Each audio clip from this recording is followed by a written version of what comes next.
আসসালামু আলাইকুম। এক বোন জানতে চেয়েছেন যে আমার সন্তানের বয়স ৯ বছর, আমার সন্তান কার কাছে থাকবে? আমার স্বামীর কাছে নাকি আমার কাছে? এর আগে বলে নেই, তাদের ভিতরে বনিবনা না হওয়াতে তাদের বিচ্ছেদ হয়ে গেছে। এখন স্বামী চাচ্ছে সন্তান আমার কাছে থাক, আর স্ত্রী চাচ্ছে, মানে তারা তো এখন স্বামী স্ত্রী নেই। এরপরেও বললাম, বাবা চাচ্ছে ছেলে আমার কাছে থাক, মা চাচ্ছে আমার কাছে থাক। তো এখন আইন কি বলে সন্তান কার কাছে থাকবে? যদি ছেলে সন্তান হয়ে থাকে তাহলে 7 বছর পর্যন্ত মায়ে রাখতে পারবে। এটা মায়ের কাছে থাকবে। আইন যেটা বলে 7 বছর পর ছেলে যদি বাবার কাছে থাকতে চায় তাহলে সেখানে থাকতে পারবে। এখানে কিছু বিষয় আছে।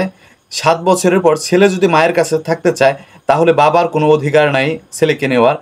আইন এবং কি আদালত এবং কি ছেলে যেটা বলবে, আদালত ছেলের কথাই শুনবে। ছেলে যদি বলে আমি বাবার কাছে থাকবো তাহলে আদালত বাবার কাছে ছেলেকে দিবে। আর ছেলে যদি বলে যে মায়ের কাছে থাকবো তাহলে মায়ের কাছে দিবে। ঠিক তেমনই একটা মেয়ে সাবালক হওয়ার আগ পর্যন্ত মায়ের কাছে থাকবে, আদালত মায়ের কাছে দিবে। সাবালক হওয়ার পর বাবার কাছে থাকবে। তবে মেয়েদের ক্ষেত্রেও সেম বিষয়, যদি মেয়ে মায়ের কাছে থাকতে চায় তাহলে বাবার কাছে আদালত কখনোই বাধ্য করে দিবে না।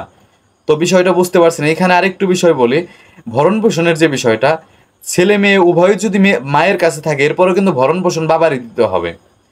তাদের ভিতরে, তাদের মা বাবার ভিতরে সম্পর্ক বিচ্ছেদ হয়ে গেছে, কিন্তু বাচ্চারা যতই মায়ের কাছে থাকুক না কেন ভরণ পোষণ বাবাকেই দিতে হবে। তার যে মা আছে বাচ্চাদের, তার ভরণ পোষণ দিতে হবে না।